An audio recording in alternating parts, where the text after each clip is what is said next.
Good evening and welcome to yet another episode of Across the Pond. I just have to start this one off by just saying I had the most amazing bank holiday weekend, Barry. We had Monday off. We had fantastic weather here in London. How was your weekend? I'm so jealous, Chad. We've been hit by a cold front right now. So as you can see, I'm all dressed up. It's got quite cold. We're heading towards winter. Obviously nothing like a British winter, but for us South Africans, we still feel it, Chad. Indeed. Well, welcome to Across the Pond. Across the pond with Barry and Chad. So we got some fantastic feedback about our first interview last week with Nat Chats, and obviously our very first guest. We've got a second one today, but yeah, just one of those evolutions of the podcast, Barry, and some great feedback coming through there as always. Yeah, we did it as an experiment. We weren't sure how it was going to go, and the feedback has been amazing. So hopefully that continues to happen in the future. If you're listening right now or you're watching right now and there's someone you'd love to have on the podcast, please let us know. We'd love to hear recommendations. We're looking for interesting people from a wide range of things. And we'd love to hear your thoughts on that podcast and what's come in the future. Absolutely. Well, as I said, we've got another. Be our guest, put our podcast to the test. Be our guest, be our guest, be our guest. So when I first played this jingle last week, it was really quite a funny little introduction, but now we're getting a bit more familiar with it, Barry. I love it, Chad. I love it. And when I think it was your fiance Carl had the idea for how to do it. And when I heard the idea, I was blown away and I was all for it. So it's so cool to hear it again. It's the second week in a row. Well, why don't you introduce our very second guest, Michael, who's actually also tuned in via Zoom, and he's waiting there in the background. Give him an introduction for us. Yes, so my good friend Michael Daniel, I've known for a long, long time, played a lot of sport against and with him over the years. And he's one of the most interesting people I've ever met. And that's why I'd really love to bring him on tonight and kind of talk through some of the experiences he's had. He has had a very interesting career so far. He completed a degree in mechanical engineering up here in Joburg, but then realized it wasn't that fulfilling for him and he wanted something different. And so he did a complete 180, it feels like, and is now doing his master's in applied marine biology down in Cape Town. And what that's brought is a lot of interesting experiences around the world with various kind of conservation efforts and biological efforts. And tonight we're going to chat to him about his recent expedition to Antarctica, which I find fascinating. So Michael, welcome. Thank you, Barry. It's a pleasure to be here. I was chatting to Michael before the call and catching up. We haven't seen each other in a long time, but I believe you're down in Cape Town, and I believe the weather down there is not as great as in Britain either. Oh, no, definitely not. As you said, we have a bit of a cold front, and today it's actually been raining the whole time. Oh, but here in Cape Town, we never want to complain about the rain after the floods we had a few years ago. Droughts, sorry, not floods, of course. Yeah. The rain is much needed, I'm sure. Yeah, exactly. Absolutely. So I think let's dig into a bit of your story.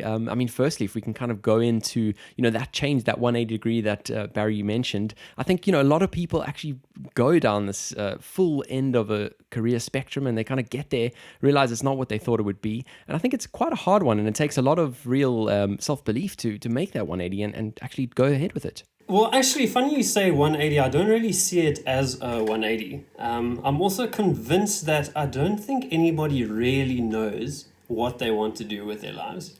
Yeah. But I knew after I worked as a project manager down in Durban for a year and a bit. And although a great experience, I learned basically how to run a company, which was great. But sitting behind a desk all day answering emails was not for me. Most of my friends knew that already and my family. So there wasn't much surprise when I said I wanted to change.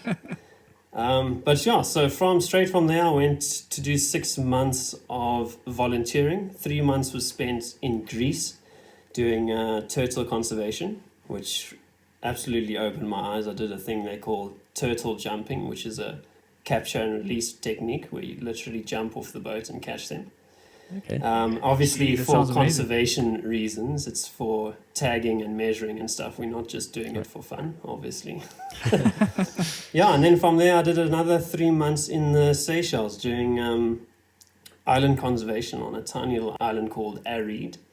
I was one of 10 people who lived on that island for 3 months, so it was absolutely incredible. Fantastic. That does sound like a lot of fun that you've had there. The turtle thing sounds fun anyway, even though it wasn't for that reason.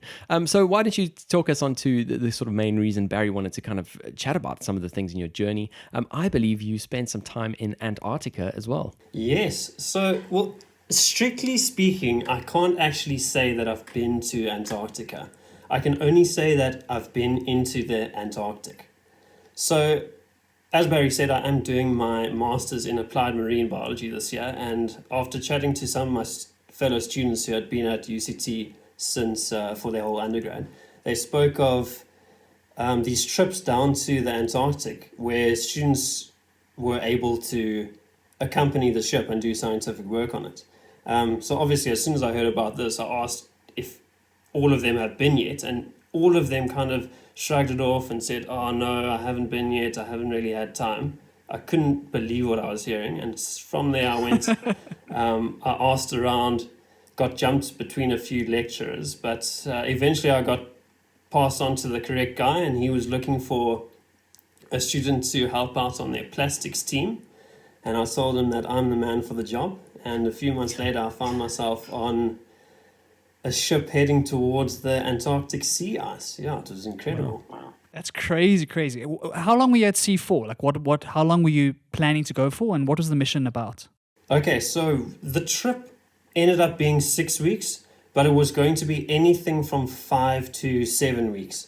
And the reason they give that amount of time is because at sea, you never really know, because you could hit bad weather and conditions, and because of the scientific work needing to be done, you sometimes have to postpone or cancel stations along the way. So we gave ourselves 2 weeks leeway, but the weather was actually perfect. We had a storm on the way back, but we actually managed to outrun it, so it was all good. When I say station, I mean it's just coordinates. So we stopped all the way down, going into the sea ice. So as I said, we didn't go to the continent of Antarctica. That's at about 70 degrees south. The maximum we went to was 60 degrees. Okay. Yeah. But we were still completely in the ice. So it was, once we were at that degree, it was ice as far as the eye can see, white to the horizon. Absolutely beautiful. And a lot of, it was primarily a scientific cruise, actually a scale cruise, which is a very bad acronym, but it's Southern Ocean Seasonal Experiment. And they just took the letters from where's those the sea? that you can get scale from. Yeah. So there's actually, I think there were 4 of them. I was on the spring one because they want to do one in each season. And what's the objective? What are they trying to accomplish on these missions? Just gaining scientific knowledge. So I was one of many teams. As I said, I was part of the plastics team, which was just 2 of us. I had a team leader and myself as the helper, basically. But there were teams doing microbiology, so stuff like plankton. They call it primary production. There were teams, a trace X team, which were looking for trace metals.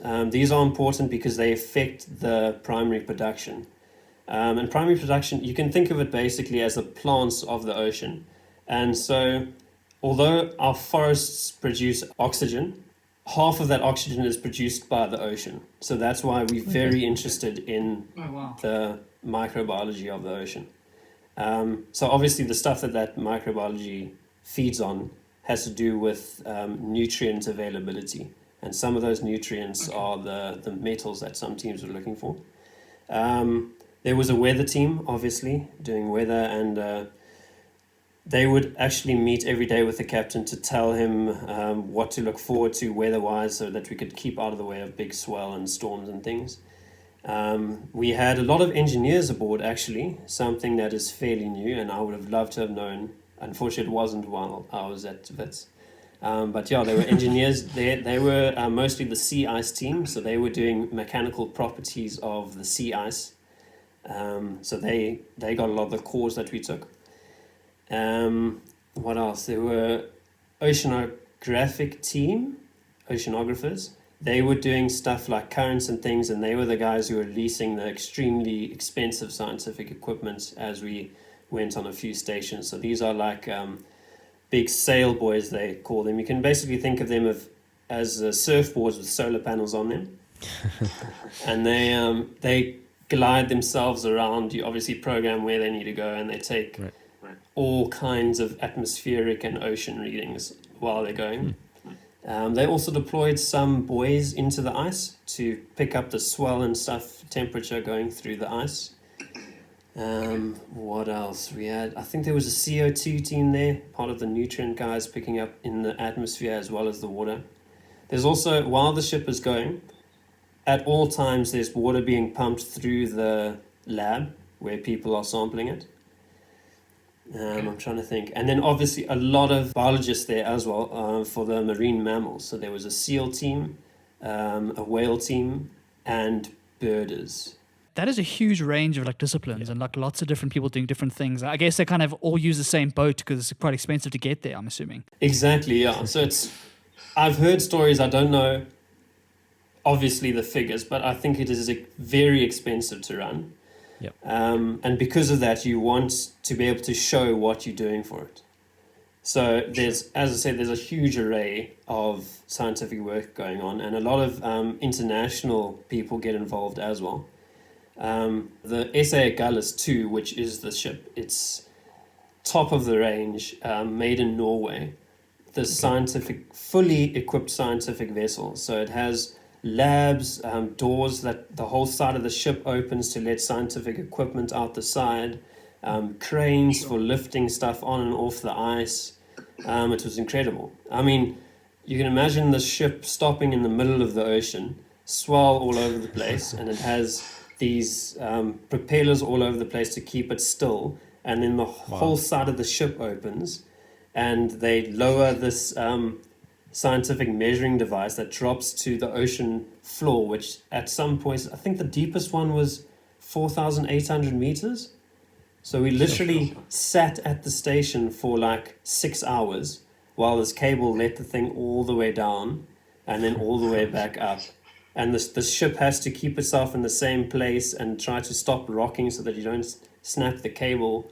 I mean, there's some phenomenal engineering involved there. I mean, that sounds absolutely fascinating, and obviously loads of technicalities to go through there. And yeah, I mean, it's going completely over my head, and I'm sure a lot of listeners as well, because yeah, I mean, this is obviously some very technical stuff.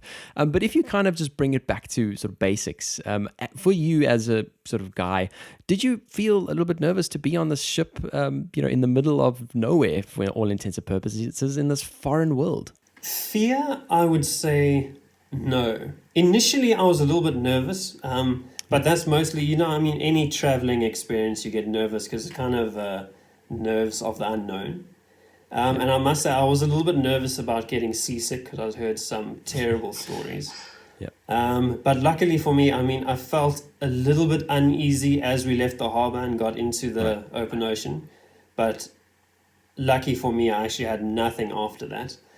And then once you're in the ice, you can't feel the swell at all. So it's actually beautiful. And the weather, was it as cold as everyone imagines it to be? It is absolutely freezing. And I must say, okay, so I was there in spring. So it wasn't as nearly as cold as it got. So, I think the lowest temperature we had was somewhere around -10.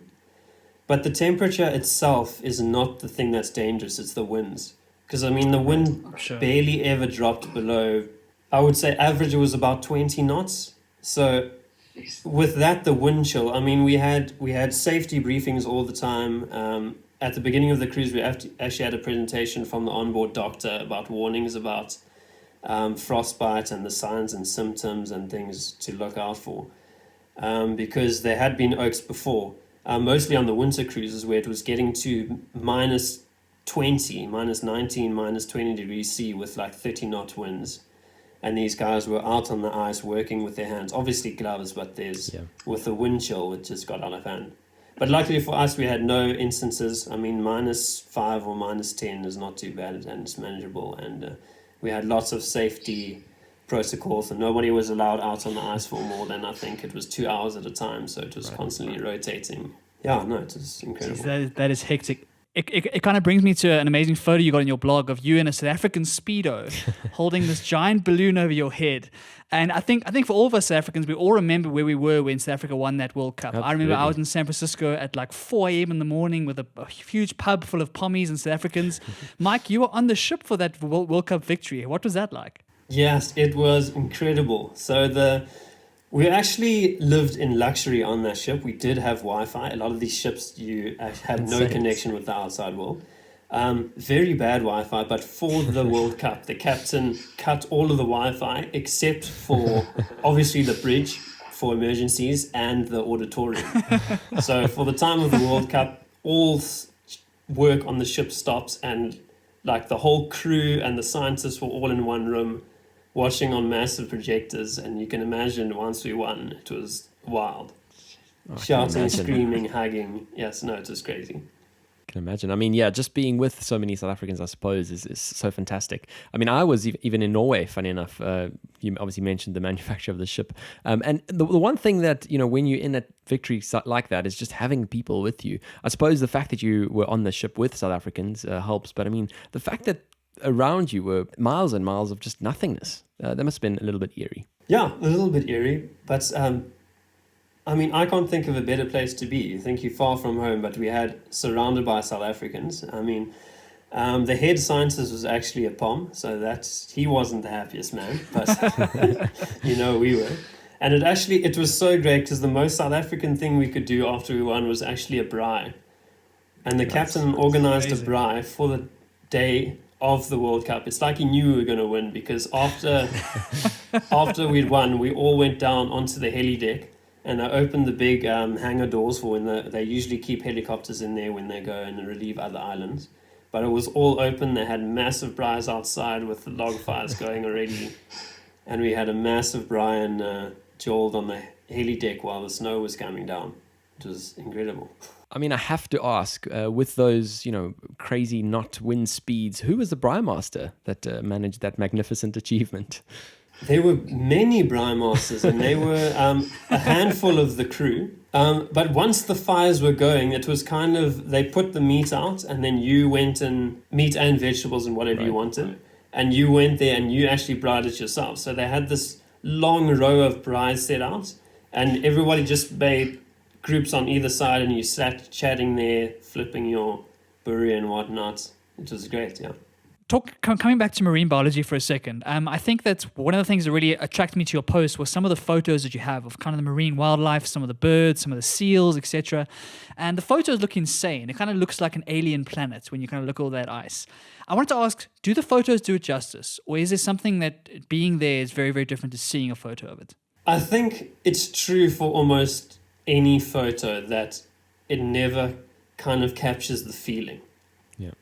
That you have, because it's always it's framed, so you never get like the whole atmosphere, I mean, being in the ice, it's hard to explain, but it's just vast. Far as the eye can see, it's white, and actually at times it's very difficult to gauge the distance, because I mean, on land you can kind of see a bit of a hill, even if it's flat, like Bloemfontein. I mean, you can see structures and you'll know kind of how far away you are from stuff, but out there, when it's frozen ocean and it's white and you can't see any blemishes or anything, you kind of can't gauge distance. And you can almost see the curvature of the earth because there's nothing, nothing in your line of sight. Yeah, it's incredible. So, I mean, my only next question is, when are you going back? Yeah, it's funny you actually asked that, because I'm looking at going back this end of the year. So okay. I started asking while I was on board because I was enjoying it so much. So that was a short 6-week trip. But every year, the SA Gallus actually goes to the Antarctic base to relieve the previous year's team. Right. So on the way there, I think they relieve a few islands, and they go, and that's when they take the helicopters and they transferring crew and diesel and food and all of that across. And that's a 3-month voyage. So I'm hoping I'm going to be able to weasel my way on there somewhere. I mean, I made some good connections, so hopefully somebody needs a helping hand. That is amazing. One last question before we end up, Mike. I wanted to ask, obviously climate change is a big discussion around the world right now, and kind of the oceans are one of the biggest ecosystems that are already struggling because of climate change. And you have now got opportunities to see some of the effects and see some of the things that are happening. What is something that you wish people would appreciate about the marine world or about the oceans that kind of the common person living in a city doesn't really appreciate? For me, it's the beauty and the diversity of everything. And it's something that comes back to the picture idea, because it's great to take pictures of stuff. But I believe getting people involved in conservation is you need to have people having these experiences, these incredible experiences with wildlife and nature. So, I mean, I think that's the key to conservation, because once you get in the water or you see these things with your naked eyes, it's life-changing. Well, I mean, obviously it was for me with this career change, but I really do, I think that's the key to getting more people involved, is getting the word out there to more and more people. And hopefully that's, with my pictures and stuff, I can encourage people to go out and see some of these things, you know. Hopefully I'll do my little bit to save the planet. I mean, talking about pictures, just one of the things, I'm obviously a photography nerd. Are you going to be making any investment in some drones on the next voyage?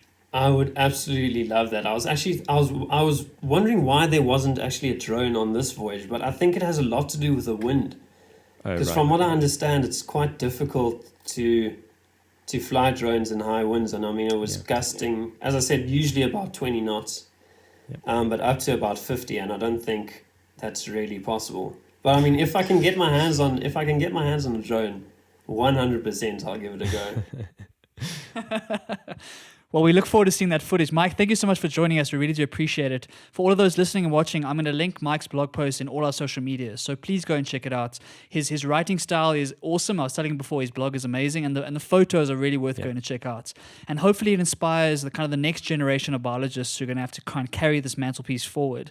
And I think for all of us who are living in our cities, are very disconnected from the natural world, it's important for all of us to kind of get a sense as to what's happening out there, what's happening to our natural ecosystems, and realize that your actions actually have implications, and they have consequences. And the more people can start to understand this, hopefully we can try to reverse some of the stuff we've seen and put ourselves on a more sustainable track. So thank you, Mike, for joining us. Such a pleasure, Barry. Thanks for having me. Well, we'll certainly keep updated with what Mike is up to, and certainly if there's another voyage going on, we'll be sure to have that covered as well. So, Barry, shall we move on to our next segment? Let's look at the week that was. The week that was. What a fascinating guest, Barry. It was just so great to hear about this different world. I was over my head in all the technicality of some of the stuff. But yeah, just really interesting guests and interesting things that he's done as well. Yeah, it's amazing. I mean, from my perspective, reading one blog post of his makes me want to add the Antarctic to my bucket list, and makes me want to try and go there at some stage. And the photos and kind of the imagery and kind of the world there is just out of this. We can't really fathom it, really. And so really interesting. Yeah, absolutely. Well, let's move on to the week that was. And this past week, assuming you're not going anywhere, Barry, and you're staying very much in South Africa, there's a bit of easing there of lockdown levels, moving to level 3. Tell us all about it and what it means. Yes, indeed, Chad. Last night, from time of recording, our President Cyril Ramaphosa came and gave a press conference and talked about the fact that South Africa is moving from level 4 down to level 3 from the 1st of June, which is about a week's time. So quite a big statement there. Of course, South Africa, like all other countries, is trying to find a way to slowly phase into normal life and not let everything go straight away, and try and mitigate some of the risks of COVID spreading. And so level 4 to level 3 is actually quite a big jump if you look at some of the changes to the regulations. So let me run through a few of those for you. The first one is that you can now exercise at any time of day. So previously you only had a 6 to 9 window in the morning to run or to cycle or any of that stuff. Now you can exercise at any time of day as long as you maintain social distancing and all those good things. The second thing is that there's no more curfew. So the curfew from 8 p.m. to 5 a.m. is gone. And so that's a big deal, not just for personal freedom, but also for restaurants who've been unable to deliver dinners past 6 or 7 p.m. because their staff had to get home. So now the curfew is lifted. Those restaurants are now able to service customers into the actual dinner hours instead of ordering at 4 or 5 p.m. Yeah. The biggest one for Chad, for a lot of South Africans, and one that's been a cause for huge celebration, is that alcohol can now be sold for home consumption. So that is a huge deal for a lot of South Africans. Obviously, the alcohol ban has been very controversial this side. And from the 1st of June, you're going to be able to go to your local liquor store and buy your alcohol. Of course, bars and restaurants will stay closed, but at home, you can drink to your heart's content. So that's a big deal there. Cigarettes, on the other hand, stay prohibited. Right. And so it's definitely 1-0 to the alcoholics versus the cigarette heads. So that's an interesting one there. The next thing is that people 60 plus must stay home. So that's not a change, but it's kind of a reiteration that if you are in that age group, which is more at risk, try and stay home as best you can. And employees who can work from home must continue to do so. So it's not just free for all now. If you can continue to work home, you should do so. And I think that's going to be the case for a long time. Right? We're going to see a lot of that for probably the rest of the year. Is if you can work from home, if you can make it work, then please do that. The biggest one when it comes to the economy, obviously, is trying to reopen things. So a number of industries are being reopened, and there's too many to mention. But basically, assuming that there's necessary cleaning that takes place at these workplaces, assuming that companies are screening employees in and out, assuming there's all these various bits and pieces in place, which are a whole another set of regulations, then you're going to be able to go back to work in kind of a staggered fashion. So the companies are going to be encouraged to kind of stagger working hours and not have their employees all in the building at the same time, so try and stagger things, and hopefully try and spread the people out, those who need to be in the office versus the ones who need to be at home. So that's quite a big one for the economy. As I've mentioned, restaurants, bars, public gatherings are all still prohibited. Accommodation and domestic business travel is going to be phased in slowly over time as they start to figure out what happens. Professional non-contact sport can resume, but without any crowds in the stands. So anything non-contact can now resume and get started again. And then on to education. Grade 12 and grade 7 are going to start on the 1st of June. And obviously, it's going to be a very different school experience. Lots of social distancing, lots of kind of cleanliness stuff. But they're going to be able to get back to their academic year and try and salvage what is left of the 2020 academic year. So, Chad, that's a lot of stuff that's been changed in South Africa. We're going to have to wait and see what it does to the actual case numbers. Of course, we're going to see a huge increase, but it's whether it can be managed and whether our public health system can actually manage this extra load. If it can't, Cyril says you will go straight back to level 4. So it's up to us as South Africans. Yeah, it's an interesting move, and I suppose a lot of people have been calling for this for some time already, looking at the low case numbers that you guys have.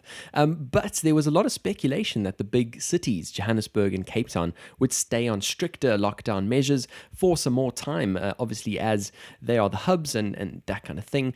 But do you think that speculation was misplaced? The government's obviously gone a different way. Yeah, it's hard to say because Cyril definitely did mention the big metro areas and he called them hotspots. So he put up put up a map at least and showed all the hotspot cities, but they're all on the same level. And I think the reason, Chad, is because the economic activity is concentrated in those areas, right? So if you're trying to reopen the economy, the majority of that is in places like Cape Town and Joburg and Durban, etc. And so it's hard to balance, again, the economic crisis with the health crisis. And so I think that at the moment, level 3 is going to be across the country, and he's mentioned the hotspot areas and be increased kind of scrutiny on them, lots more police, lots more healthcare workers, etc. But we have to wait and see. I mean, for us here in South Africa, Cape Town is a big problem. Cape Town has more than half of the cases in the country. Right. And so in the Western Cape, they're dealing with a lot of big numbers there. And so they've got to think quite differently to some of the more rural areas or some of the other cities around the country. But I think that everyone is kind of looking after their own municipalities for the moment. Because there's no interprovincial travel and there's no domestic air travel just yet, I think Cyril's relying on his municipalities in the various areas to focus on their stuff and their numbers and do whatever's needed in those situations. But yeah, I think we're going to have to wait and see what happens. Of course, we're going to have to look at the data over the next couple of weeks and see what happens as we start to ease things. And it is likely that maybe a Joburg or Cape Town will have to go back up a level if the numbers start to get out of hand. Well, it's nice to see that at least on both sides of our ponds, we're on a fairly similar sort of lockdown at the moment. For a while, I've been feeling guilty that I can go for a run and my friends couldn't. Then it was eased a little bit and they could run within 3 hours of the day. But it's nice that you can now go at any time of the day as well. And obviously for those who have been struggling without being able to have a little bit of alcohol to, ease the pain a little bit, I suppose nice that they can now have that as well. One of the things that I've certainly picked up on in the last little bit is this ongoing debate about masks and when it is appropriate to wear them. A lot of people saying that those who do not wear masks in their own private vehicles are not following the rules. What do you think? I think it's a little bit silly. It's one of those debates that kind of grabs social media because it's so divisive and so kind of polarizing. Yep. I think it's safe to say the science that as long as you look after yourself in your own car, you should be fine. I don't think wearing a mask in your own car is necessary. But certainly as soon as you leave that car and go to public areas, and you have to wear masks. I think South Africa has been very strict on that. So even if you're running, so when I go for a run in the mornings, I take my mask and I run with my mask on. So it's quite strict in that sense. Yep. And of course, all public areas, all shops, no shop will let you in without a mask, etc., etc. But in your own car, Chad, I think you should be fine. I completely agree. And just to touch on our little discussion the other day about designer masks coming out, there has been this evolution of Iron Man, the Iron Man franchise, and they're now doing virtual races and all those kinds of things. And if you compete one of these virtual races, which I suppose you could do wherever you are in the world, you can actually order this pack that includes an Iron Man face mask. Who would have thought? Yeah, it's par for the course, Chad. We're going to see all these brands getting into this, I'm sure. And like we said in a previous episode, it's going to become a fashion statement. So what mask do you have? Well, we'll certainly have to see and which brands and which designers make it out on top as this evolves going forward. Now let's move on to the next one. Obviously something very, very close to both of our hearts in the world of podcasting, and a figure that we've mentioned quite a few times, really as the key figurehead really for podcasting, and who's really been such a dominator in this game, Joe Rogan. And the news this past week that he signed a deal to release his podcast exclusively on Spotify. Take us through your thoughts. Yes, definitely, Chad. It really is giant news. And for the world of podcasting, I don't think we've had something this big for a while. For those of you who don't know, Joe Rogan is probably undoubtedly the number one podcast in the world. He's largely credited for kickstarting kind of long-form interviews. His podcasts kind of go against traditional media strategy, and they're often 2 to 4 hours long. He releases 3 to 5 a week. They're kind of a whole range of topics. They aren't focused on a niche or focused on a target market. They really are wide-ranging. And he's built this empire for himself. And his podcast, Chad, gets, according to the last stats, 190 million downloads a month. Insane. Which is absolutely staggering. If you compare that to any mainstream news platform, to any show, to CNN, to any of these big players, it dwarfs everything else.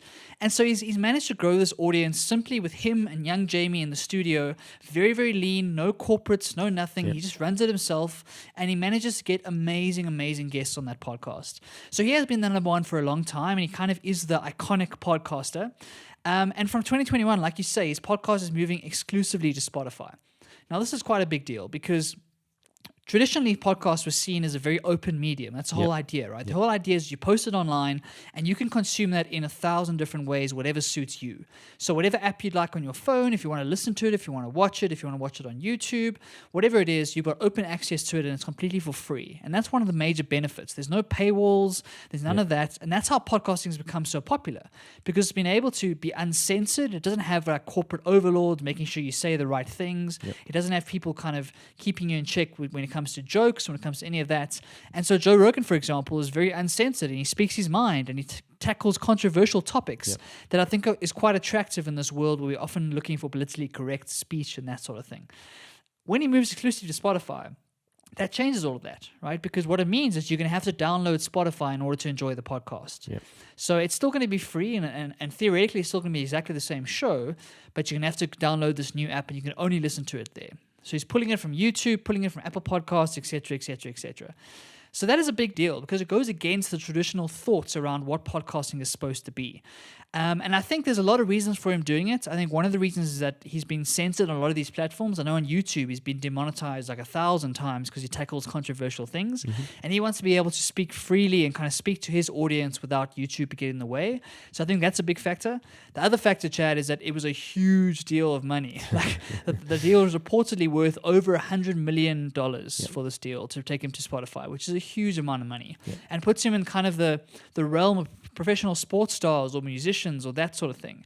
And for someone who started a podcast in their garage to get to that kind of level, it's hard to say no to that kind of money. It's absolutely insane. Just can't comprehend that kind of money for a one-off payoff just to sign that exclusive agreement. Now, in terms of that demonetization, obviously YouTube is a predominantly video-based platform and Spotify is a predominantly audio-based platform. So how do these two kind of fit into each other? How is he going to release his video content onto Spotify? And with Spotify not being catered for video specifically, how are they going to link to specific advertisers? Obviously, that's YouTube's key proposition. Yeah, definitely. It's kind of an open question at the moment. What is amazing about Joe Rogan and his influence is that Spotify are creating their video platform just for him. So they're going to launch it in September later this year, their video platform for podcasting. Cool. And it's really up to them to see how they're going to monetize this and how the ads are going to work into it. Because like you say, there's no paywall, but Spotify have to monetize it in some way. Yep. And so at the moment, what Joe Rogan does is he reads out a bunch of ads at the beginning of his show and the same on his YouTube. And that's how he makes his money. So we have to wait and see as whether Spotify is going to let him continue to do those ads as well, or they're going to remove those and put their own ads in. I think for most podcasts, the majority of the listeners, the majority of the audience are listeners, right? There's very few podcasts that have big video audiences because normally you're listening while you're running or while you're doing dishes or while you're in the car, whatever the story is. But Joe Rogan is different. Joe Rogan had 2 to 4 million views on every podcast episode on YouTube, which is why there's such a massive loss for YouTube. Whether that's going to translate into a Spotify world where Spotify is known for audio, it's known for listening and not really known for watching video, that remains to be seen. But I think for him, it's one of those things where under Spotify, he gets access to their hundreds of millions of users and theoretically won't be censored, won't be kind of controlled, won't have the demonetization stuff that came from YouTube, at least for the moment. And so we're going to wait and see what happens when it comes to those ads and how it plays out over 2021 and beyond. Yeah, it's a fascinating topic. And just as this world of podcasting and podcasts just evolves, some interesting questions to be asked. One of the things that I've always just been wondering about is, as a Spotify premium user myself, when I listen to a podcast, obviously it's free and it's free for anyone, and there's traditionally no ads unless the podcaster themselves puts those ads in the podcast. You can listen to it on the Spotify app. But as a premium user, if I was listening to music, a certain share of my monthly subscription would be going to those artists as royalties. Now, as a podcaster, why could they not split up my subscription, seeing as I'm spending a large amount of my time listening to that content, doing the same thing? Yeah, I think that's a great point, and I think that's where the model has to go in the future, right? Because we chat a lot about the fact that this advertising-based model doesn't work for a lot of reasons. It causes a lot of chaos, it causes a lot of misalignment of values, misalignment of objectives, Yep. And when you actually are getting paid on the basis of subscription models, it kind of takes a bit of that away. And so as a premium user, Chad, I'm assuming you don't hear any ads, and that's kind of one of the reasons you subscribe for a Spotify premium account. And so I do see that going to podcasting in the future, and whether that goes with the Joe Rogan experience, I'm not sure. But it's interesting to see what happens, because this business model is evolving. And I've been very surprised we haven't seen more innovation like this before. I mean, Apple have been very quiet, even though they've been number one for so long and they kind of dominate the podcasting charts. Yeah. We haven't seen any innovation in their app, in the way they distribute podcasts and any of that. And Spotify really seem to be staking a claim to see, like, what does the future of podcasting look like? They've made some gigantic acquisitions over the last couple of years, spending over $500 million buying podcasting companies left, right, and center. And so it's very clear that they want to become the number one place for podcasts, and whether they'll figure that out, we'll have to wait and see. Yeah, I mean, one of those things is they actually even released a podcast playlist a few months ago for the very first time, where you actually had curated playlists of things to listen to and various suggestions and those kinds of things. And that's kind of one of those innovations that we like to see. Like you say, Apple's just been kind of sitting on their hands and just been using the app as it works currently. The age-old question of if it's not broken, why fix it might ring true. But when you've got apps like Spotify who combine music and podcasts into one app, it certainly seems like it should be some fire up their backsides to get innovating. Let's move on then to the next one, which is a company that we've spoken about time and time again about all of their various ventures. We even spoke about them last week with Nat Chats, who's obviously been partnered by them. It's Facebook and their new innovation, which is Facebook Shops. This sounds very interesting. Tell us all about it. Yeah, so the first thing you need to do if you want to learn about this is go and watch Mark Zuckerberg's live when he talked about this.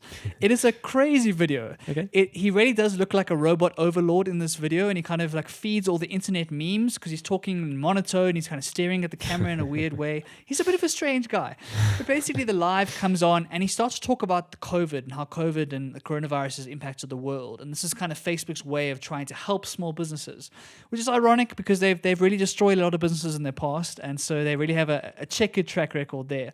But basically what they're doing is they're bringing e-commerce onto Facebook itself. So for a long time, Instagram and Facebook have been great distributors to kind of Amazon and to other like online marketplaces. And people would use Facebook to drive traffic to their store to go and buy their product and make money that way. What Facebook Shops is trying to do is bring a mobile-first shopping experience onto Facebook and Instagram for free. Right, which is a big deal, as opposed to paying other people to do it. And they'll be able to then link your Messenger and your WhatsApp channels to give you a full like layer of customer service underneath your shop. Yeah. And basically what they're going to try and do is try and tackle Amazon or places like Etsy and those kind of marketplaces by allowing you to sell things directly from your Facebook or your Instagram page. And so it's a big deal, Chad. I think Facebook is at a past of kind of stealing great ideas, stealing great models, and kind of integrating into their app ecosystem to make it even stronger and even more closed. And so this is another one where they're going to turn away from traditional ad-based stuff and hopefully unlock a new revenue stream, which is the listing of products and services online, which you can then buy from your Instagram. It seems like a no-brainer, and there has been a bit of a Facebook marketplace, really, where you can sell your own secondhand goods. And I suppose you could say they've been toying with this idea in an informal setting for some time. But it's really cool that now they're going to scale this up and let you actually set up your shop face and for free. That is insane. I'm sure over time there'll be certainly some kickbacks and those kinds of things that they introduce. But it'll be interesting to see how they manage that. My thing is, one of the reasons for Amazon's massive success is the efficiency of their sort of distribution centers. And how does Facebook think they're going to get into this market? Yeah, it's a good point. And I think that what they're trying to do is, rather than trying to build it all from scratch, they're working with a number of partners. So they're working with people like Shopify, with BigCommerce, with WooCommerce, and a list of 20 other partners. And I'm assuming they're going to handle a lot of the distribution and a lot of the existing infrastructure that's in place for that. And Facebook will just look at the front end and kind of focus on the customer acquisition. And that's why I think they're in an interesting place, because remember, Facebook makes money from data. And so they might be in a place to kind of waive all the commission, not take any piece of the pie across the line, because all they want is that data, right? That's how they make their money. And so you might be able to see that Facebook is able to beat Amazon in certain places because they don't have to take a commission. They don't have to take a piece. Yep. And so if you have to think about listing on Amazon and paying 15 or 20 or 30% to Amazon of a sale that you've made, compared to be on Facebook and paying nothing to Facebook, it's quite a valuable proposition. And so it's a really interesting play. And whether they can make it work at scale is yet to be seen. Of course, we've seen lots of failed products from Facebook where they've tried to do this sort of thing. But I think for anyone in e-commerce, when you see Facebook getting into the game, it does make you nervous. Absolutely. And WooCommerce is a platform that I've used myself. Obviously integrates with things like WordPress. Obviously those sites are easier than traditional to set up as an e-commerce platform, but still not easy. I think the thing here is this is going to be really easy for the sort of traditional end user who has no sort of coding experience to easily be able to go on and set up a shopfront. I think it's a fantastic place to see some great growth in the SME space. Yeah, definitely. It's going to give companies an opportunity to really sell directly to the consumer with zero friction, right? So all those conversion funnels of trying to get them to click on your ad and then go to your website and then go through the cart process, etc. If someone's scrolling through Instagram and they see something they like and they're able to buy it immediately with no friction whatsoever, that is a huge win. And so I'm really fascinated to see what's going to happen with this. And also, Chad, I wonder if it might harm the user experience. I wonder if, as we're scrolling through Instagram, if we start to see lots and lots of products being sold, do you think it's going to change the way we use the app? Absolutely. I think if it was implemented in that way, it definitely would. It would certainly make other options more appealing. How I think they're going to implement it, though, is to keep it as a separate section, just like we've got Marketplace at the moment. Even if you look at their video offering, there's a separate section that you can access all the videos. And so for me, I would think it would be sensible for them to have that as a separate section in the app. But like we said, the Facebook app and the proposition has just been growing out of control recently. The Messenger Rooms, which we chatted about a few weeks ago, is now live. I can actually see it whenever I scroll through. It pops up at the top. And so the more features they keep adding, you wonder really where that news feed is going to disappear to. Yeah, it's interesting. I think that news feed has been the core of Facebook for so long. It's been the reason that company succeeded, right? Yeah. And over time, that news feed, especially for our generation, has become less and less relevant. So we start to move to other things. And so obviously Facebook are trying to diversify their earnings, try to diversify their value proposition to continue to kind of grow as a company. And so the Facebook of today is very different to the Facebook of 10 years ago. Absolutely. Well, let's move on now to Rwanda and a really cool little story that crossed up my newsfeed this past week, and that is that they have enlisted the help of anti-epidemic robots in their fight against coronavirus. They have got 4 robots, and they all have fantastic names, and these robots really are, for me, such a cool thing to see. They've got these video calling devices, so they go across from patient to patient, checking how the patients are doing. If patients want to talk to their doctors, they can do it with that video calling capabilities, and obviously bring about a whole bunch of different new things. I really think it's just such a cool story to see from a country in Africa. Traditionally, maybe you wouldn't have seen this innovation on the tech side. It's really relevant today, actually, Chad, because today, as we're recording, is Africa Day. And a lot of the conversation about Africa Day has been talking about trying to update our version of what we think Africa is, and that stereotype. Like we don't imagine high tech coming from these places. But Rwanda is an amazing spot for tech at the moment. There's such a cool ecosystem growing there. There's a lot of entrepreneurs really pushing the boundaries, and it's great to see stories like this because it kind of reframes how we think of Africa as a whole, and make us realize that we can actually compete with the rest of the world. And there's a lot of amazing stuff happening across Central Africa and East Africa specifically. So it's a really cool story to see. I'm really glad you came across it.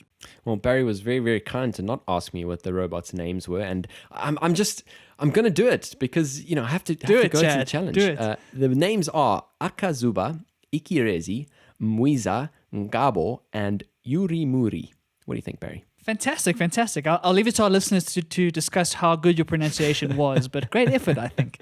Well, I had to give a little effort there at the least. One of the other things we wanted to chat about this past week, and it actually happened today, just before we started recording this episode, was the increasing row in the UK over Dominic Cummings. Now, a person that I think a lot of people haven't even heard of. He is the chief advisor to the Prime Minister, Boris Johnson, and there's been this row about him flouting lockdown rules.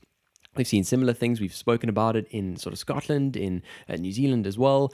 And in those cases, those particular ministers have actually just resigned straight away. But what we saw here was Dominic Cummings coming out and actually making a statement to address this increasing scrutiny and increasing calls, really, that's been coming around through the public and even through some of his colleagues in the Tory party. So what is this all about? What happened? Well, he traveled 260 miles during lockdown to be closer to his family. So today he went in and explained exactly what happened, why he did this, and apparently his wife had symptoms, and the concern was that if he contracted the virus as well, they wouldn't be able to take care of their children. He also added that his house in London had been the target of social media campaigns. His house in London was actually shown on some news channels, and loads of people were kind of going there, and he had been shouted at in the street and all of that kind of stuff, hate speech kind of things.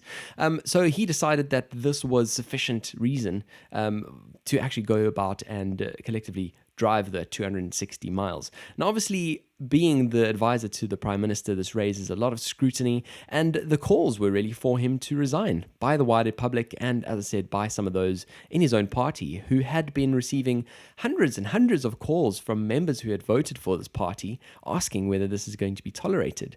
Boris appeared at a press briefing this past weekend and came out and defended him vehemently, saying that he had spoken to Dominic for a couple of hours and that he was satisfied that he made the right decision or whatever the case is. Which was interesting to see. So interesting for me, the fact that Dominic was actually coming out today to make this briefing. This is really, in isolation, could be seen as a contravention of his code of conduct. Being the PM's public advisor, he, in his code of conduct, must not take public part in political controversy. And obviously, in this case, he is incredibly controversial. So surprisingly for me, Barry, this briefing went on and it was late, which is interesting to see on this side of the pond. I know it happens there in South Africa quite often, but it was used to take place at 4 p.m. It happened just after 4:30. And the interesting thing for me, obviously just kind of getting caught up with the story and finding out what's been going on, is that Downing Street has been going back and forth on the facts and the details of this case. And they've kind of just created this web of deceit where right at the beginning stages, there were some simplistic questions asked of them and they kind of just denied things, never really came forward about anything. And obviously, as time went on, one or two more details grew up and it just became this mad ball that just was rolling down the hill. And it just shows us that all-important lesson of owning up to a mistake at the outset rather than trying to just let it blow over, which for me was definitely brought to the fore here again. So in his statement, he came out and said that he feels the rules allowed him to exercise his judgment in these circumstances, which is really interesting. And I suppose the interesting thing here is what message does that send to the general public? And do you think on the back of this, the general public are obviously now going to try and exercise their own judgment? It's so strange, Chad. It feels like politics is such a mess right now all around the world, right? We hear these stories every single week. Yep. And again, it comes from someone in power. It comes from someone who needs to be setting the example for the rest of the country. And something like this happens. And then, like you say, the communication is all over the place after the fact. So it really is strange. It's hard to know what the truth is. It's hard to know if they're trying to cover stuff up, if they're trying to just push it aside or whatever the story is. But the example that's set by those people is so important. And when the PR gets out of hand like it has, it can really cause a lot of damage because, like you say, people take their example from these guys. And if he's doing this, then why can't I, right? Why can't I go and flout the rules as well? Yeah. And so it really requires clear communication from leadership. And if there has been a mistake, like you said, they need to own it and get past it and kind of push a route forward. You don't want to have contradictory information. You don't want to be having a row in public. You don't want to have have Boris coming in to try and vouch for them, and then it's a he said, she said thing, and it's all a big mess. And unfortunately, it doesn't feel like there's any real grown-ups in any of these political parties around the world right now. Yeah, it really is such a strange one to see. And for me, the strange thing watching this and watching the questions, that various reporters were asking him, is that he refused to apologize. He maintained that he did not break the rules. He refused to apologize to those who have not been able to attend funerals of loved ones, those who have not been able to go to the hospital when their loved one is, on their last couple of breaths, really. And so he, for me, in my mind, just didn't kind of respond in that way in terms of apologizing for what he's done. In terms of the chain of events, I definitely thought it was very convenient the way it's been all stitched together. Obviously, the chain of events, it almost feels like he was laying down testimony in a court case, which for me was really, really interesting because here's this guy sitting in the garden of 10 Downing Street telling his side of the story in a really, really unprecedented, strange way. But it just shows you how much of an important thing this actually is. And I mean, the fact that, he went to a castle, people spotted him at a castle. So, why did he go to the castle? Oh, no, he had recovered from coronavirus. So he needed to see whether he could drive. So he had to drive to this castle. And while they were there, they just got out and stretched their legs for 15 minutes. He was spotted in the woods somewhere else. Oh, no, what happened there? So for me, it was very, very convenient the way it all came across. But like you said, I suppose you never know with these kinds of things. And for me, I certainly don't think this thing's going to be over anytime soon. No, it's so indicative of what modern day politics is and what kind of the media does to these kinds of stories. And like you say, there's so much misinformation, there's so much confusion, no one knows what the right thing is. And of course, the story is going to be stitched together in a way that sounds relatively plausible. And it's going to take a lot of journalists to try and put some effort in and try and figure out what the truth is. But the question is whether that's actually worth the effort, whether all of that is actually worth it or should be focusing on other things. Yeah. I think in the coronavirus era, we've kind of realized a lot of these stories are not as important as we think they are. Exactly. But yet they get so much coverage and they get so much hype and so much buzz about them. And is that diverting focus from what actually matters, which is actually dealing with the coronavirus day by day? And that's a question we all have to ask ourselves and as journalists and as media organizations we have to figure out as well. But unfortunately, the drama and the chaos and the confusion, that sells ads. It sells ads. Absolutely. Not wrong there, Barry. And it definitely will be detracting from the all-important business that they have to do. Hopefully, some sensibility will ensue. And, everyone will kind of just keep their wits about them. Let's now move on to our next segment. Stuff I found interesting. This week on Stuff I Found Interesting, we're going to start with a podcast that I recently found from the New York Times. And I've been binging it. It's about 6 episodes in so far. And I think it's amazing. And it chats to a lot of the media stuff we've already been chatting about in some of the previous stories. The podcast is called Rabbit Hole. And what it is an audio series run by the New York Times focusing on the impact that YouTube and its recommendation algorithm has had on politics and on the way people think, etc., etc. And it's a very interesting, wide-ranging discussion about what the internet has done, first of all, and then what YouTube has done specifically with the way they recommend videos to you. So I know if you've been on YouTube before, you go on, you find a music video, you find an interview or something, and there's that bar on the right-hand side, which is AI trying to figure out what is perfect for you in that moment. I think we've all had that experience. We go into YouTube to watch one video, and 3 hours later, we wake up from our stupor and we realize, oh my goodness, how did I get to this photo of turtles fighting giraffes or whatever the story is, right? And it's because of that recommendation algorithm. It's because we keep clicking because that looks interesting. Ooh, that looks interesting. And the dirty truth behind it is that those videos are curated just for you based on what you like, what you look at, what you view, etc. And so this podcast kind of looks at the dangerous side of that and what that can do to someone if they don't realize that they're being manipulated in that way. And it follows one person who kind of was radicalized and became almost an alt-right kind of personality just because of what he was watching on YouTube. What is most fascinating, Chad, is that in the one episode, I think it's episode 3, they go through his YouTube watch history and they look at all the videos he's ever watched for the last 4 years. And they kind of track his journey from a kind of conservative kind of very normal guy. And then he started to watch more and more extreme things that slowly over time, over the course of 4 or 5 years, really changed the way he thought and changed the way he thought about the world in a way that wasn't like balanced, it wasn't nuanced, it was very, very one-sided. Yeah. And so I thought it was a fascinating podcast talking about the ethics of how this AI is impacting how we think and what kind of information we come across. And especially in a YouTube world where those curations are incredibly good because they have to be, it really does show that sometimes we are getting shown things that might not be good for us, but it's just kind of trying to tack that dopamine hit in your brain to keep you on that site for hours and hours at a time. Highly recommended. Yeah, that's absolutely fascinating. This algorithm, like you said, for me has also been the result of many a wasted hour and many a rabbit hole. But, rabbit holes that I enjoy, funny enough. And like you said, I think analyzing that kind of watch history, and all of us can actually go past and look through our own watch history. And I strongly recommend you do it because it really is interesting to kind of watch how the trends change over time and how you might not even yourself be aware that these trends are actually being dictated to you by this kind of AI. I think for me, though, really interesting here is that suggestions bar would give you a number of options. And so ultimately, you're going to pick the one that, is resonating the most with you. So for me, is it fair to kind of blame an algorithm for leading somebody down this path? Or is it a kind of natural path of somebody's original interest that maybe is heightened over time as they explore these new kind of topics? What you're hitting on there is one of the key philosophical discussions in this area is as to whose responsibility is it, right? Yep. And do we rely on the user to make those decisions? Unfortunately, what I think and what I think that a lot of people are worried about is the fact that looks like a full set of choices, but it's actually not. Right. It's a fallacy of choices because you're not seeing a wide range of stuff there. Yeah. You're seeing subtle variations on a theme or subtle variations on a political stance or on a kind of an interest or something like that. You're not seeing the whole world kind of in that bar.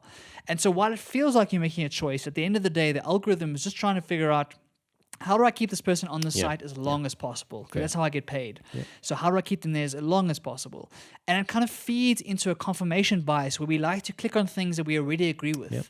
And we don't come across enough information that maybe disagrees with what we think or kind of offends us or kind of gets in the way of what beliefs we have to force us to think for ourselves. As a result, we kind of end up like making those beliefs more and more concrete without ever challenging them.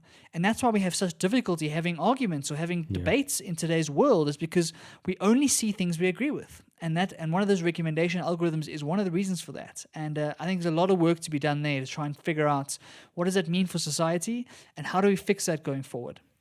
Yeah, it's a fascinating one. Just this discussion of confirmation bias is something that certainly resonates with me. And, we all get uncomfortable when you're watching a video and somebody just says one thing that doesn't agree with you and you're kind of automatically hit unsubscribe, unfollow, never watch a video again. And it's a tough one. How do we overcome this, Barry? Do we need to just force ourselves to sit and watch, something that we don't agree, listen to all sides of the argument? What's the best way to overcome this? I think the first thing is kind of an internal mindset of realizing that I'm not always right. Yep. And coming to that acceptance and that kind of that mindset is difficult for us because we have such strong beliefs about certain things and the way we've been brought up, etc., really determines that. But it's that understanding that let me be open-minded about things. Let me not assume that everything that I think is correct because there's a lot of it that's not. Yep. And so when you hear something that offends you or you hear something that is different to what you've believed, actually give it a go and actually give it a chance to change your mind and try and think more like a scientist. Try and look for the evidence, look for the data, as opposed to just pushing it aside because it doesn't agree with because it doesn't agree with what I believe. Yep. The second thing, though, from a more macro perspective, is I do think we need to be injecting more randomness into our personal lives, and I think that the algorithms need to be injecting more randomness into their recommendations. Okay. I'm a firm believer that we should be reading as widely as possible and getting information from as wide as sources as possible so that we have access to the various points of view about certain topics. And that requires hard work, unfortunately. It's much easier to click on your Facebook feed and watch and read everything there. It actually requires you to get out of your comfort zone and to find other portals of information that potentially have different points of view. And that requires us to actually care about ourselves and care about our original thoughts. And it's something I'm very passionate about, as I'm sure you can hear. I think it's one of the major kind of challenges we're going to face over the next 10 to 20 years is how do we as individuals force ourselves out of our filter bubbles, out of those biases, and force ourselves to look at things outside of what we already believe. It takes a little bit of responsibility from the companies themselves to change those algorithms and get away from kind of the filter bias mentality, but it also requires us individuals to care more about the information we are consuming and actually make sure that we're not just consuming it all from one source that's been delivered to us on a silver platter. Yeah, absolutely fascinating one, and one we could spend hours talking about, no doubt. But let's move on to something a lot less fascinating and a lot less deep, which is what we are turning to because we don't have live sport. Now, to see you put this on there, Barry, I just had a straight giggle out because I've come across these kinds of shows in the past, and I've obviously thoroughly enjoyed them, being a tech head. But tell us all about this. What is BattleBots all about? Oh, Chad, I'm really sad that I know about this, but unfortunately, the boredom got a hold of me in the last couple of days, and so the one night I was sitting on my couch, kind of flicking through the channels that you sometimes do, going through all the nonsense, and I happened upon a live robot battle between two robots, which apparently was like the world championship or something. They were talking about the one that's been undefeated in 11 fights and all this good thing. Basically what happens is that these two teams of roboticists go behind like a little booth, and they've got these killer robots in the arena, and they've got saws on them, they've got flamethrowers, they've got all sorts of stuff, right? And the whole idea is that these robots fight against each other. They've got the joysticks in the little booth, and they fight, and the goal is to try and stop the other robot. If you can get them to stay still for, I think, 10 seconds, then you win the fight. And so it legit is a proper fighting battle. There's a huge arena. There's lots of people in the crowd. They're screaming the names. There's a professional commentator. There's like a Bruce Buffer type. And now in the blue corner comes yada, yada, yada. It's a whole thing. And I was amazed by this. I found it very amusing, very light-hearted entertainment. And I couldn't believe it was so professionally done, Chad. Yeah, I mean, it's the commentator bit that resonates for me when I first watched it in the past, is that they know the backstory of the teams, the backstory of the evolution of the robot, and, you know, all of these various tricks and what he can do. And yeah, I mean, that's just so fun to watch. As you say, a full production, and I'm sure getting a lot more hits and a lot more hours watched now that there's not any sport going on, but soon that'll be changing soon. One of the other bits of sport that you watched this past week, Barry, was a marble race. I also came across one of these videos a couple of weeks ago, and I was fascinated by how mesmerizing it can actually be. It's weirdly addictive, and that's why I'm a bit cautious about recommending it, because I know it can take you down a proper rabbit hole. But basically, I was watching Last Week Tonight with John Oliver, and as one of the jokes on one of their last shows, they've sponsored this marble racing competition, and it legit is that. It's simply marbles racing on these elaborate courses. There's like chicanes, and it's like a whole thing. They've got qualifying rounds, they've got races in the end. They also got a backstory. I love it, the backstory about the marble, where it came from, how it did last season and the season before. It really is a whole production. And I promise you, if you watch one of them, you end up watching a whole bunch, which is really terrifying because you could spend a lot of time watching marbles, Chad. Oh man, so random. But definitely do go and check it out just for the laugh. I'm sure on our Instagram page we'll post 1 or 2 videos, hoping not to keep you there for too long. But certainly is interesting. And you do have to wonder whether it's completely random or whether you do have marbles that are inherently speedier, heavier, more aerodynamic. Let's not waste any more of your time. Shall we move on? Yes, let's move on, Chad. Looking ahead. So as we look ahead, one of the things we've been talking about quite a bit is GDPR and obviously how it's evolved over the last 2 years that it's been out in force. Barry came across a report this past week that just checks in with its status and its evolution, some of its cases. Tell us about it, Barry. Yeah, so GDPR, for those who don't remember, is a data privacy law and regulation that came into law in the EU about 2 years ago. And it's called the General Data Protection Regulation, as to be expected. And it's widely regarded as one of the world's toughest kind of legislations around data privacy. So when it came out, there was a huge kind of upset and an uproar about it, about how strict it was and kind of what new things it brought into play. And so I thought it'd be nice to look back on the first 2 years and see what has happened with the GDPR and has that changed the way people think about data privacy around the world.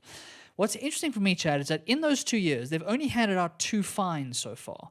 The first one, quite a small one, of 51,000 euros to Facebook Germany, and then a much bigger one, 50 million euros to Google France about Android.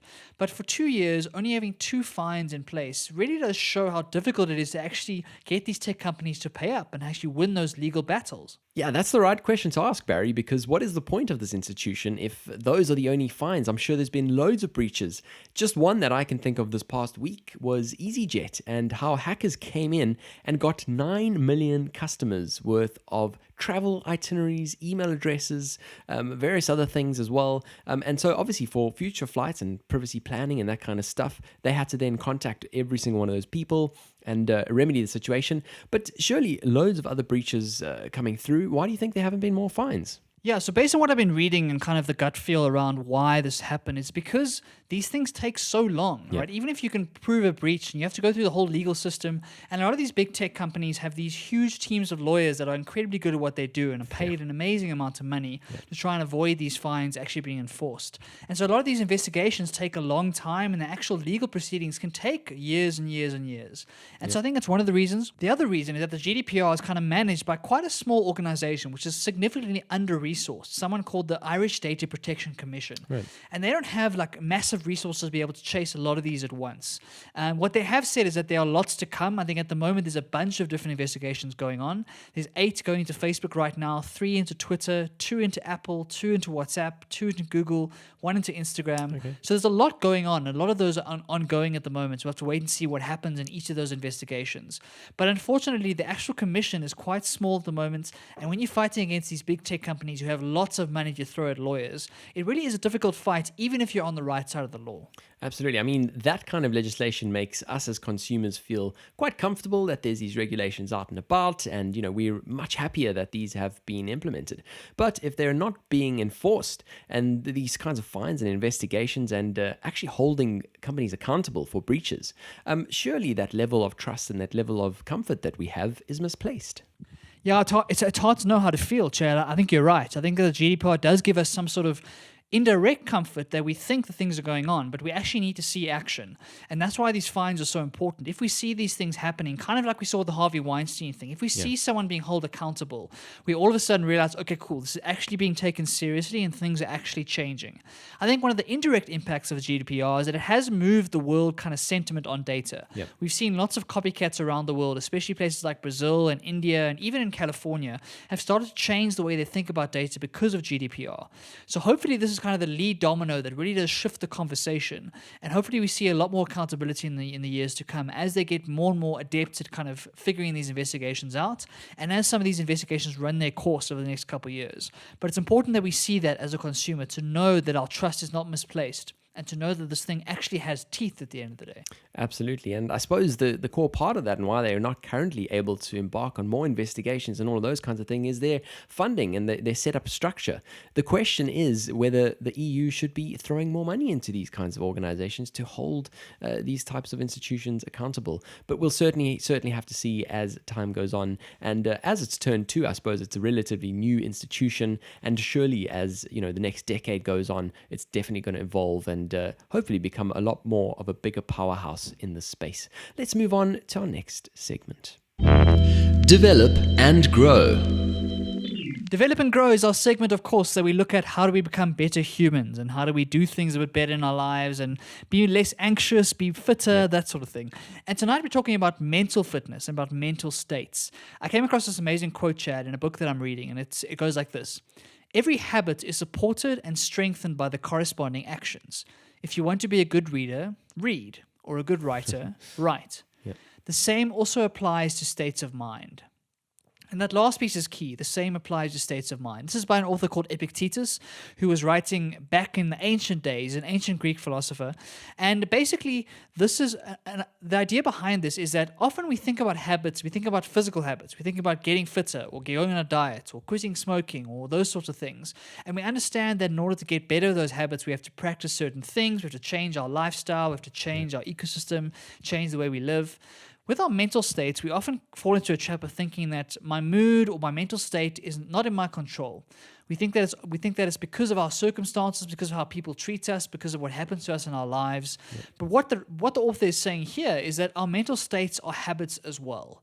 And they're habits we can practice, we can get better at. And if we force ourselves to get into those mental states again and again and again, we can then get into them easier on a more regular basis. And so I think it's a good reminder for us, Chad, that it's not just getting fitter and getting stronger and those kind of tangible habits, but it's also your mental states and how you manage your mood and manage your optimism and manage things in your life. Absolutely. It's a key one. It's a really important one. I think the important thing here is to be aware of your mental state and to be able to track that over time and be able to spot those kinds of habits, be able to spot those patterns that we fall into so easily. I don't know why we always take the path of least resistance. We know it's bad for us, but we just do it anyway. And so to be able to be aware and track that over time is really the key to actually implementing these kind of habit changes and making that positive life change in the end. Yeah, definitely. It's realizing that is under your control. Your mental state is actually under your control. And the moment you can get your head around that, then you know how to make that better and you can actually work on it. And if you journal on it and you kind of introspect, like you say, and you get a sense as to what's happening and how various things are affecting your emotions, you can get better at managing those emotions. And I think that's a skill we can all improve on, especially in today's world. Definitely. Loads and loads going on. It's easy to get lost away with your thoughts at the moment. So definitely do check in with yourself and just be aware of those habits and the fact that you can change those patterns. I think that's the important takeaway from this. So that brings us to the end of another jam-packed episode. We've had 2 guests in a row now. Certainly not going to be as regular as that going forward, but hopefully you've enjoyed a little bit of a different element to the podcast. We're going to keep trying to bring interesting people on here. And certainly, like Barry said at the beginning, let us know who you would like to hear from. We'll definitely try and make it happen. Definitely. And if you have any thoughts on the new segment and kind of how it fits into the show, let us know as well. We're always trying to make the show as good as we can. And we love hearing from you guys as to whether this is working or whether it's not. So please let us know what you think of the last 2 episodes, especially the guests right at the beginning. And thank you for listening. As always, we really do appreciate you. Absolutely. Well, do please check out some of our social media pages. We're on Instagram, we're on Facebook, we're on Twitter as well. So do check us out there. You've listened to episode 29 of Across the Pond. We'll see you next week. Across the pond.